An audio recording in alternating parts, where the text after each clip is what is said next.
Ladies and gentlemen, please welcome back to the stage your MCs, Jazz Takar and Amy Huber.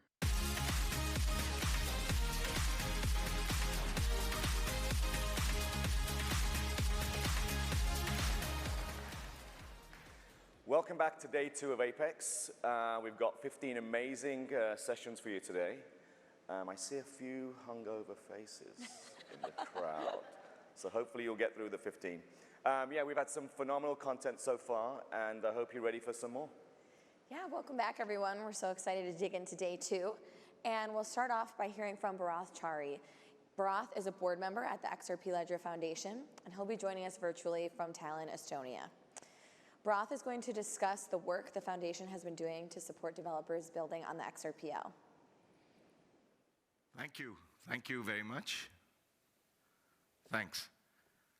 At the outset, I'd like to apologize for my voice. I have a sore throat today, so its timing is perfect on that. We've been operational for close to a year. We've registered for a year or so, but we've been really working at things probably since April or May this year. So we just want to give a brief overview of what's been in our pipeline and what's coming up. So these are core technically issues which we are tackling right now. The core code for the Ripple D is being moved to our GitHub. The process of renaming it to XRPLD will begin soon after. We already govern the xrpl.org domain with ample and lovely contributions from RippleX and other partners who continue to help us add, expand, and make it more usable for the entire ecosystem. We've published 2 UNLs so far, and we're continuing to expand.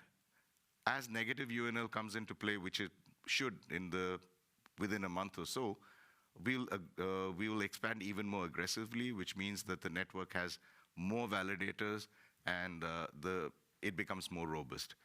We'd like to publish simple guidelines for validators starting to 2022. This applies to both entities as well as individuals. There'll be no preferences given to entities per se, but it's just that we want everybody to identify themselves. It's an issue of trust. On the infrastructure front, as most of you know, we operate the XRPLcluster.com, and we've been aggressively expanding the infrastructure for that. It's a global expansion. We are low latency everywhere, and we're really pleased that individuals from the ecosystem are now providing their bandwidth and their hardware for it. We thank them all for that. We're doing a lot of work in consumer protection, which means we do it at the middleware level. As we all know, the XRP Ledger itself does not differentiate between transactions, but middleware can. And it's becoming more and more important that from a regulatory perspective, from a law enforcement perspective, that we provide forensics APIs to all exchanges and other providers for free. So this has been there, and right now we provide the basic level, but we feel that we should be able to provide a lot more going forward. After all, without protecting users of the XRPL, it's not really right. So we are going all out for that. An interesting thing is that some enterprise players, including some hardware wallets, have switched to XRPLcluster.com for their query and submission requirements. Why do they do that? Because we ensure through some magic coding by Wietse and others that we are always the lowest fee. And that's very important because we don't want people to have to pay exorbitant fees because of load. On the non-technical parts, we've had some recent activities, and we're really happy to say that it happened actually in the beginning of Apex. Yesterday, I got information that we've been added to a list of vetted nonprofits in Estonia.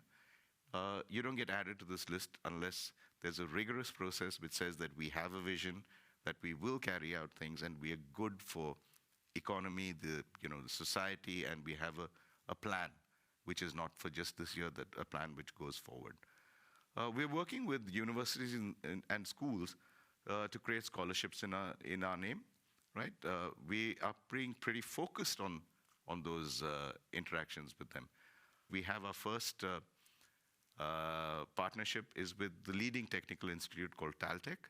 We're giving scholarships for people with masters and PhD as well as baccalaureates.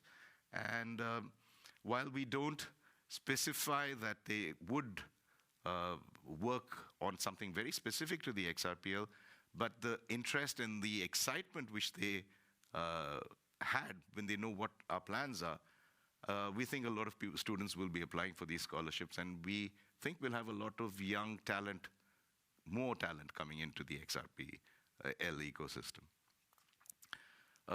We feel that grassroots efforts are very important. It's digital technology and this kind of blockchain such as the XRPL is something which needs to last for generations to come. So without partnering at the grassroots level with schools, which don't demand a formal education or a background in computer science, but they may not want to develop core code, but the application layers. We have so many we have APIs which make it so simple to interact with the XRPL. So from both businesses as well as people who want to get into code, and it's really heartwarming to know. I learned yesterday that they have students from the age of 18 to 62 who have registered in this, which means everybody's there. We had a perfect opportunity for the school to interact with our wonderful developers here. They came over, met them, and they had the head of partnerships came over, and he had wonderful discussions with all the developers who were here yesterday. And we'd like to expand this model to other countries, because without creating more devs, more business cases, more people who are not into core programming coming in to create solutions, we won't get the reach, and we won't be able to meet our social vision of social and financial inclusion in all over the world. Law and finance is becoming more and more important because of regulation, as we've covered earlier. We'd like to self-regulate ourselves, right? We don't want to follow regulation. We don't want things to be thrust on us. We'd like to set the path. And I think the XRPL is in a unique position to do this, because from what we've seen in the presentations too, we are all really interested in making this work in conjunction with regulation, understanding what law is. It's quite a landscape right now, because different countries, so many things are there. So we think a whole new generation of lawyers will be required with a specific focus on fintech. We also through our partnerships, we get access to academics and people from other industries who also contribute to these universities. So they will make their resources available to the ecosystem. And that's really nice. Estonia is our first case. We are based here right now, but this is something which we're going to do within the next 12 months in many more countries. Again, protection of consumers. I've covered this many times, but because it's so important, it's paramount to us as a foundation. So we're beginning a formal vetting process for issuers on the XRPL. As many of you may have realized that there have been, over the last week or maybe a couple of weeks, there's been a whole plethora of tokens which are issued. Some good, some bad, some ugly, some great, right? So, but the consumer needs to know, the user needs to know what they're getting into, because you can't say it's buyer beware every time. So we're doing we're requisitioning through partnerships, detailed entity information for token issuers. We may publish a list, we will publish a list who have gone through that vetting process. Of course, people are free to choose what they want to choose, but we feel that if we have something of a list of including those who are issuing IOUs, which are backed, right?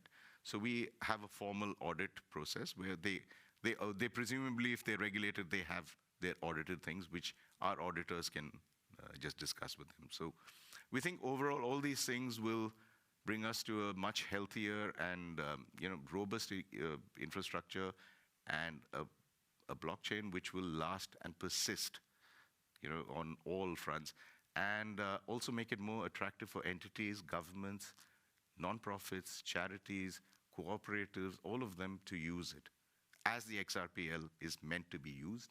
It's not a race car which should sit in a garage. So I think all these actions will help it go that way. we're filled with anticipation. And when the developers came here over the last 2 days, it was incredible. People have been working with each other for 2 years, 3 years, 4 years, and many of them had never met each other. But it didn't feel like that when we all met each other. It felt as if we've been seeing each other every day.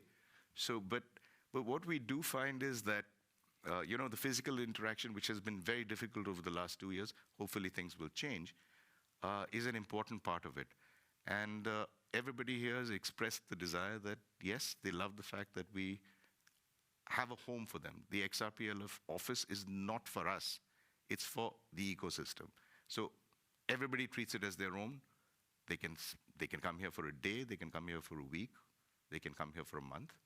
We'd love it. And we'll provide them all the support for it. Going forward, we'll have more meetings, and we'll do it across the world. We understand that people can't travel, and so we go to them, right? It's not fair to expect everybody to come to us. That ends my brief talk. Thank you all for attending Apex. I think it's been a wonderful gathering. It's been a long 2 years since people have been able to meet each other, and I hope we have more events like this in the future. Thank you.